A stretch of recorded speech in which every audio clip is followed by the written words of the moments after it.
تخيل إن أذكى كائن في البحر بيتعاطى عشان يعمل دماغ. أيوة، الدلافين بتتعاطى وبتعمل ده بمزاج عالي قوي. الموضوع بيبدأ لما مجموعة دلافين بتحوط سمكة واحدة اسمها السمكة المنتفخة، البافر فيش. السمكة دي بتفرز سم اسمه تترودوتوكسين، سم قوي جدا لدرجة إنه ممكن يوقف نفس إنسان بنقطة واحدة. بس الدلافين أذكى من كده، هم عرفوا إزاي ياخدوا جرعة ميكروسكوبية من السم ده. كل دولفين بيعض السمكة عضة خفيفة جدا عشان السمكة تطلع شوية سم بس من غير ما تموت.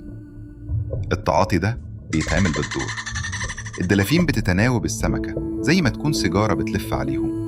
كل واحد بياخد عضة خفيفة وبعدين بيستنوا. الكيف مناولة مش مقاولة عندهم برضو. بعد دقايق السم بيبدأ يشتغل، مش عشان يشلهم، لأ، عشان يروق دماغهم ويعلي مزاجهم. العلماء شافوهم وهم عايمين بهدوء على وش المية، بيلفوا بالراحة ومبهورين بانعكاس الشمس أو بالفقاعات اللي بتطلع منهم. في عالم مفهوش راحة، عالم البقاء فيه للأقوى.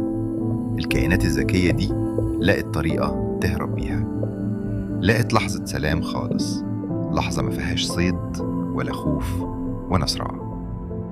ده بيوريك إن البحث عن النشوة والهروب من ضغط الحياة مش بس غريزة بشرية، لأ، دي غريزة عند الكائنات الذكية كلها.